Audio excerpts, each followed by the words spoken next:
Number 1. Heather was allegedly abducted by an unknown person from an apartment in St. Louis, Missouri on July 15, 1999. She was staying with a couple, Dana Madden and Christopher Herbert, at the time of her disappearance. She was also known to be babysitting their 2-month-old baby. She was living there for about a week by the time she disappeared. The apartment was located in the 1600 block of Yale Avenue in Richmond Heights. According to multiple reports, Madden was working the night shift and Herbert was reportedly not at home during the time and says she was partying with friends by the river. At some point after 4 a.m., Herbert called Madden at work to say he returned home and discovered Heather missing and the baby screaming. Authorities were called to the scene and discovered that a white floral comforter was also missing. A neighbor who was taking their dog for a walk saw an unidentified man leaving the apartment Heather was staying at 2 a.m. He was carrying a child who appeared to be Heather's age in that comforter. The child's upper body was covered by this and appeared to be sleeping. Investigators found almost no signs of Heather in the apartment. They did, however, recover a small amount of blood that was matched to Heather via DNA. She has never been seen or heard from since the day she was allegedly taken. Investigators believe that Heather was attacked by someone who knew her family or the family she was staying with at the time of her abduction. It's possible her disappearance could be linked to illegal drug activity at the time. The investigation centered and focused on a methamphetamine ring in Missouri. A drug paraphernalia was discovered in the basement of the Madden and Herbert apartment. Madden denies knowing anything about the paraphernalia. Heather might have witnessed something she wasn't meant to see, such as illegal activity, and was abducted over it and murdered. They have an unnamed person listed as a suspect in her case. His identity remains unknown to the public.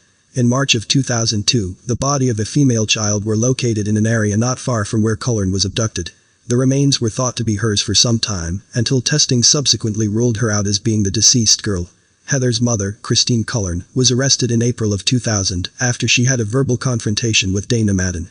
She was arrested from the 7-Eleven store she worked at the time.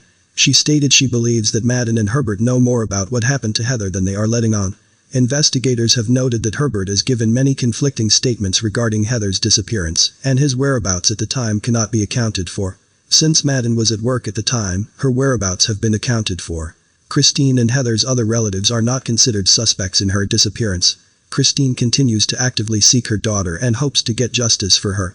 She stated that while Heather and her had their ups and downs, they became closer to each other after discovering Heather had diabetes. Heather was somewhat rebellious prior to her disappearance and was previously caught smoking. She fears her daughter was killed after her disappearance. At the time of Heather's disappearance, she shared a home with Christine and her brother, Matthew, in the 5400 block of Vermont Avenue. She was described as easygoing and a well-behaved girl.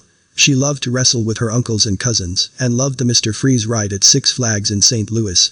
She had a season pass and visited the park twice before her disappearance. Heather had recently completed the 6th grade at Low Middle School, but she had to repeat the grade since she missed several weeks of school while being treated for her diabetic condition. Christine remains hopeful that she'll see her daughter again someday and that she's alive. Heather's disappearance remains unsolved, and foul play is strongly suspected. There's been a group of people who have been monitored in connection to Heather's disappearance, but they haven't been officially labeled as suspects. No arrests have been made in the case. Number 2. Mikayla was last seen in Mesa, Arizona on January 2, 1999. She was last seen riding a bicycle near her family's house.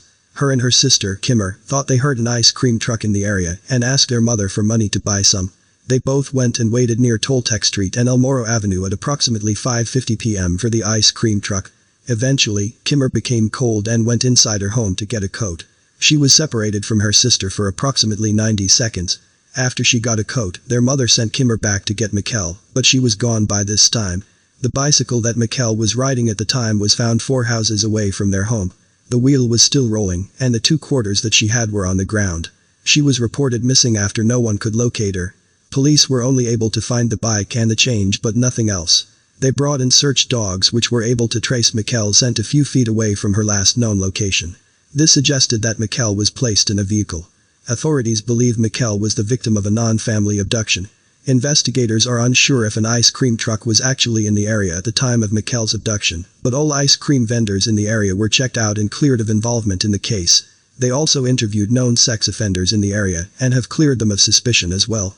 Investigators have no idea who actually abducted Mikayla, but various leads arose in her case in the days and weeks that followed her apparent abduction. For example, on January 9, 7 days after she went missing, police dug what appeared to be a freshly dug grave that was outside of the Mesa area. The area revealed nothing pertaining to her whereabouts. Investigators located 2 witnesses in Mikayla's case, and they were put under hypnosis only to have nothing they could remember from that day. Authorities originally sought a copper-colored Jeep that was spotted in the area when she was abducted. The vehicle and driver were eventually located, but he was not responsible for Mikayla's disappearance, and he didn't recall anything unusual happening on the day she was taken. Police also searched the houses on her street for possible evidence with the permission of each homeowner. One person refused to let police search the premises, but he is not considered a suspect in the case. Investigators did create 2 possible suspect sketches which were under-publicized, since they weren't sure if these 2 individuals were connected to her abduction. Investigators believe Mikayla's disappearance might be connected to another attack in her neighborhood. On December 25, 1998, an unknown man lured an 11-year-old girl behind an apartment complex and attempted to molest her. The attack failed and the child escaped. The attack occurred less than a mile away from where Mikayla was abducted 8 days later. The girl and Mikayla were the same age as one another. The man was allegedly seen in the area at least several times prior to the attack, but he was not seen again after that. The man is described as a Caucasian male who was in his 40s during that time. He had blonde hair and brown eyes and had acne scars on his face. His 2 upper front teeth were badly decayed at the time. The man was seen riding a blue mountain bike at the time. Investigators have found no evidence that the 2 cases are connected and have not called this man a suspect in Mikayla's disappearance, but believe he may have had involvement in the case. On March 10, 1999, a man allegedly attempted to abduct 2 11- and 10-year-old girls from a schoolyard area. The incident has since been ruled a hoax, and investigators don't believe it has any connection to Mikayla's disappearance. While investigators did rule out all known sex offenders in the area, Mikayla's father believes one of them is responsible for his daughter's abduction. The man's name is D. Blalock, and he lived approximately 2 blocks away from Mikayla's home in 1999. He has prior convictions relating to sexual assault, kidnapping, and child molestation in 3 different states. He's listed as a sex offender. Blalock was a part-time landscaper and a handyman at the time of Mikayla's abduction. He lived across the street from where she took piano lessons and a few doors down from the home of Mikayla's best friend at the time. He was watching a football game in his garage in the small frame of time that Mikayla was abducted, and his wife aged him an alibi for that time. He also allowed investigators to search his home that night, but they found nothing that connected him to her disappearance. The investigation focused on him in 2001 when he raped and beat a neighbor of his. He was given a 187-year sentence for the attack on her. The victim told Mikayla's mother, Tracy, that her intuition led her to believe Blalock was responsible for her daughter's abduction. His alibi has since been discounted. His wife came forward and stated she behaved in whatever way her husband dictated. She stated he brought him sandwiches while he watched the game in his garage, and he told her to stay away. She cannot account for his whereabouts at the time of the abduction. Blalock is the primary suspect in Mikayla's abduction and presumed murder. Blalock has never been criminally charged or held responsible for Mikayla's disappearance, but he did make a jailhouse confession and claimed he was responsible for her disappearance and death. He continues to deny he had nothing to do with Mikayla's disappearance. Her parents visited him in jail and asked him what he knew about the case, and he said he didn't know what happened. He at one point said he can't be held accountable for what his other personality does. He claims to have split personalities. He remains a suspect, and investigators believe him leading them to her body might be the only way of solving the case. In early 2018, a dollar bill was found with writing on it. The writing said, "My name is Mikayla Biggs, kidnapped from Mesa, Arizona. I'm alive." The tip gave investigators hope, but the dollar bill turned out to be a hoax. However, the dollar bill brought Mikayla's case back into the media's eye, and her case has been heavily publicized since then. At the time of her disappearance, Mikayla was described as an intelligent, sociable, and artistic child who was also an honors student at her school. She was known to always be organized and had a specific way of cleaning her bedroom which she shared with her sister. She was known to play the clarinet and was a member of her school's student council in 1999. She had dreams of becoming an animator when she grew up. Mikayla has another sister and 2 younger brothers.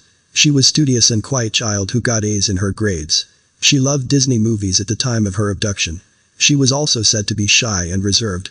On January 2, 2004, her family held an empty casket funeral for her. They believe she was killed shortly after her abduction. Kimmer continues to hope she might still be alive and out there. Mikayla's abduction remains unsolved, and few leads have developed in her disappearance over the years. Number 3. Stephanie was last seen in Challis, Idaho on October 11, 1993.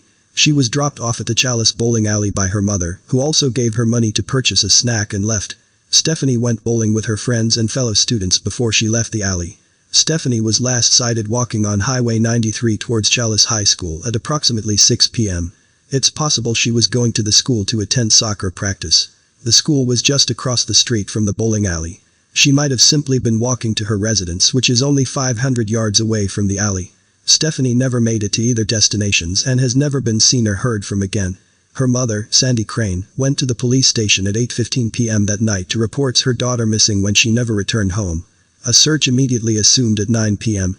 The search continued until 12:30 a.m. and was scheduled to start again at 7 a.m. Despite searches by police, federal investigators, tracking dogs, and boat crews, no trace of her was ever found. Investigators believe Crane was abducted by a stranger and taken against her will. Investigators originally assumed Stephanie's family had some type of involvement in her disappearance. Investigators mainly focused on Sandy since she was one of the last people to see the child before her disappearance. Her father, Ben, has made angry statements regarding the focus on the family. Investigators do not believe anyone in her family had involvement. They've named multiple persons of interest in her presumed abduction over the years. There was one woman who refused to say anything about Stephanie's case unless her attorney was present, and another man took a polygraph regarding her presumed abduction. He showed signs of deception, but his polygraph were ruled inconclusive as a result. Investigators are seeking a yellow pickup truck that was seen in the area at the time of Stephanie's disappearance. The pickup truck was described as having red pinstripes, and it's been discussed as having a connection to her abduction. The vehicle has not been positively located as of currently times. In 2002, investigators named a man Keith Glenn Mark Hescock as a possible suspect in Crane's disappearance. He was a hunter who lived in Idaho Falls at the time of her disappearance. He has also been mentioned as a possible suspect in the 2001 disappearance of 20-year-old Amber Hoops from Idaho Falls. On June 5, 2002, he abducted a 14-year-old girl from outside her home during the early morning hours and kept her as prisoner in his home. He had known the girl's family at the time. She was able to escape while he was at work. He left her chained to his bed inside his home, and she used a fire extinguisher to bash the lock off. When police attempted to arrest Keith for the kidnapping, he fled in his vehicle and led police on a 40-mile high-speed chase. The chase ended at a dead-end road in the Bug Hole Mountains. He had a gun which he used to shoot and kill a police dog before wounding a police officer. He then shot himself and took his own life. In 1993, Hescock shot and killed a bighorn sheep ram in the area of Chalice, and this was documented at a game check station. His neighbor told police that Hescock was hunting in Chalice during the weekend of Stephanie's abduction. Stephanie's great-grandparents were both camping near Twin Peaks that weekend and recall camping next to a weird guy. They were later able to identify the man as being Hescock when they saw him in the newspapers. He drove a yellow pickup truck similar to the one that was seen in the area where Stephanie was abducted. As for Amber Hoops, Hescock knew her family and worked for her grandparents. There's no actual evidence that links him to Stephanie's abduction or to Amber's disappearance. He was never questioned about the cases since he took his own life. Any secrets he had went with him to his grave. At the time of Stephanie's disappearance, she was known to go on hunting trips with her father in the mountains, and she followed in his footsteps. She was described as a tomboy who was part of a youth balking league. Her parents have since passed away from natural causes. Sandy died on August 14, 1997, and Ben died on October 11, 2012. They both had been divorced since July of 1994. Stephanie's 3 younger sisters and extended relatives continue to search for her and hope to possibly find her alive. Law enforcement also has hopes of recovering Stephanie alive and have offered a $50,000 reward for information leading to the arrests and conviction of the persons responsible for her disappearance. Authorities have stated they have approximately 5 to 10 possible suspects in her case, and none are family members of Crane. They've gotten various leads and possibilities over the years, but none have panned out. Her presumed abduction remains unsolved, and no arrests have been made. Number 4. Jerry was last seen on or after September 14, 1976 in Waterville, Washington. This was the day she was released from jail. There's been no sign of her since then, and she wasn't reported missing when she initially disappeared. King County Sheriff's investigators have ruled out a condemned California serial killer in the disappearance of a Washington woman who has been missing since September 1976.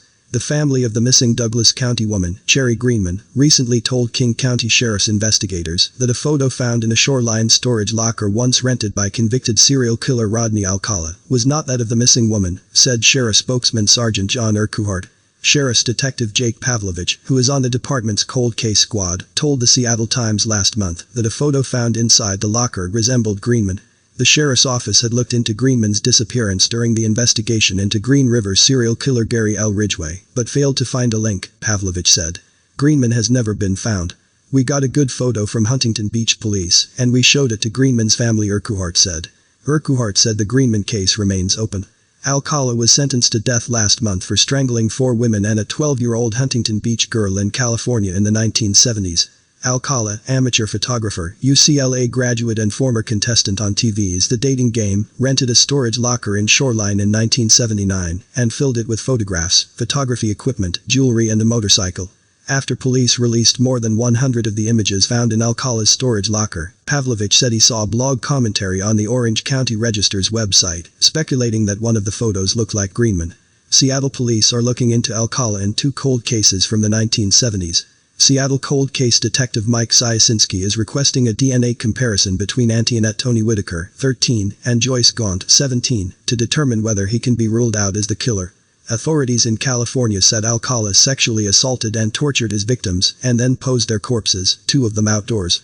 Whitaker and Gaunt were slain within a few months of each other, their bodies found outdoors posed in awkward positions. One was sexually assaulted. The timing and circumstances around the Seattle slayings give Syasinski a reason to believe Alcala may be involved. At the time of her disappearance, Cherry was described as a free spirit who would have contacted her family if she was still alive and well. Her disappearance remains unsolved. Number 5. Amanda disappeared from her home in Tampa, Florida on September 11, 1998. She was last seen at her trailer home in the 10,900 block of Old Hillsborough Avenue. She was last seen by her mother, Catherine Hartman, while she slept in her bed with her. She awoke at 6:12 a.m. to discover her daughter missing. Amanda has never been seen or heard from again. Authorities believe she was abducted by a non-family member. On September 9, Catherine was introduced to a man, Willie Seth Crane Jr., by his daughter at a bar in the Hillsborough County area. She and Crane danced and talked for hours that night until about 1:30 a.m. or 2 a.m. Crane drove Hartman to her trailer home, and she asked to see Gina again. Crane returned to the trailer home the next day, and that's when he met Amanda. Crane spent quite a bit of time with Amanda. He was seen sitting at the kitchen table with her, and they both played games with each other. Crane also helped Amanda with her homework as well. He also attended dinner at the home, and after it he played more games with Amanda, and said had a large collection of videotapes at his trailer. Amanda begged to go and Hartman accepted. The girl and mother were driven by Crane to his home. They never watched a movie, but Crane called his sister and put Hartman in the phone with her. He and Amanda went to his bedroom. Hartman went to the room and found Crane and Amanda watching the movie in there. She noticed Amanda was in between Crane's legs, as he was showing her how to work the television remote. At some point during the evening, Hartman began to experience some type of pain and asked Crane if he had anything for it. He offered her Valium, which she took. He gave her about 5 tablets. He also offered her some marijuana, but she decided against this. At some point eventually, Hartman decided it was time to go back home to the trailer home she shared with Amanda. Crane drove them back to the trailer, and Hartman said he could stay at the trailer to sober up, since he appeared intoxicated at the time. Hartman said she wanted to go home because what she saw in Crane's bedroom didn't look right, so she felt she should separate them. Crane followed them inside. Amanda took a shower and got her nightgown on. Crane insisted on drying her hair before she went to sleep. Amanda did not go to sleep until 2:15 a.m. and fell asleep in her mother's bed. At 2:30 a.m., Hartman also went to sleep in the bed, and they were both joined by Crane 5 minutes later. He fell asleep with all of his clothing, including his shoes on. Amanda was last known to be sleeping between them both. Hartman awoke to her alarm and discovered her daughter and Crane to be gone. She reported her daughter missing soon afterwards. She searched the trailer home but found no signs that Amanda was there. After this, she called Crane and asked him what he had done to her. He claimed he did not know what happened to her daughter, and that she should contact his daughter, who was also her friend. He said he needed to go and would call her back soon. He never did call her back after that. Amanda's father, Roy Brown, was once considered a possible suspect in his daughter's disappearance. He and Hartman had never actually married, but their relationship was bitter. Hartman accused him of molesting Amanda and also threatening to abduct her. These allegations were investigated by police, but no evidence supported them. He was soon cleared of suspicion and is actively seeking his daughter's whereabouts. He lives with his current wife in Lakeland, Florida. Roy saw his daughter on a daily basis. He last saw Amanda on the morning before her presumed abduction. She drew him a picture of his favorite cartoon character, Tweety Bird. They both played for so long that Amanda was a few minutes late for school that day. She told her father she loved him, and that was the last time Roy saw his little girl. The investigation soon focused back onto Crane. He has a criminal history that dates back to the 1960s. In between July of 1982 and May of 1984, Crane was accused of sexually assaulting several girls who were roughly the same age as Amanda.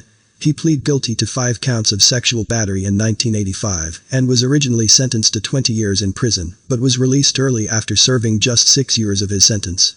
U.S. victims were either relatives or neighbors. He was considered a suspect in Amanda's case since the onset of the investigation.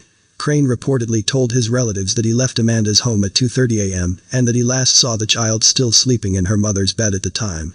Crane was also interviewed by law enforcement, and he apparently had several scratches he couldn't explain at the time. Investigators received his permission to search his trailer home. Crane claimed he had accidentally spilled bleach in his bathroom and that he had spent the morning of Amanda's disappearance cleaning it up. He also said he liked to clean in the morning, since it helped him stay awake for his job as a commercial fisherman. Despite the evidence of a cleanup, authorities found that blood was on the rim of the toilet seat and also found a bloody tissue. Blood was also found on Crane's boxer shorts. This blood was matched to Amanda's DNA. Police also sprayed the bathroom with luminol, a chemical which lights up when it detects the presence of blood. When they applied the luminol, the whole room lit up, which included the walls, bathtub, and floors. The chemical also reacts with bleach, however, and Crane admitted to using bleach to clean up his bathroom. Amanda's disappearance received massive amounts of media coverage on both newspapers and television. Despite this, authorities were unable to locate Amanda or her remains. A week after her abduction, 2 women came forward to police and stated Crane sexually abused them repeatedly between 1965 and 1971 when they were children. As a result of the allegations, Crane was arrested and charged with 2 counts of rape. He was soon charged with Amanda's murder. Crane was charged with first-degree murder and kidnapping in relation to Amanda's presumed death. Investigators believe he took the child from her trailer home and murdered her after sexually assaulting her. Due to the fact that Crane was a commercial fisherman at the time, investigators suspect he likely dumped Amanda's body in Old Tampa Bay, where he fished frequently. Another crab fisherman who knew Crane states he saw him launching his boat at the Courtney Campbell Causeway on the bay during the morning of September 11, 1998. The witness also noted how Crane backed his pickup truck into the water deeper than usual, and that he was carrying something wrapped up in a bundle. He was also wearing dress clothing as opposed to the jeans, and he wasn't wearing any protective weather clothing such as a jacket. Crane previously bragged of how he could dispose of a body, and no one would ever find it. He said this approximately 18 months before Amanda's abduction. Crane denies the charges filed against him and maintains his innocence in the case. 3 of the victims he assaulted in the 1980s came to testify against him at court. He was found guilty of killing Amanda in 1999 and was sentenced to death. He is currently on death row. Roy Brown hopes Crane will someday come clean and reveal what he did to Amanda and where her body is. Searches of Old Tampa Bay and crab traps in the water failed to find any trace of Amanda.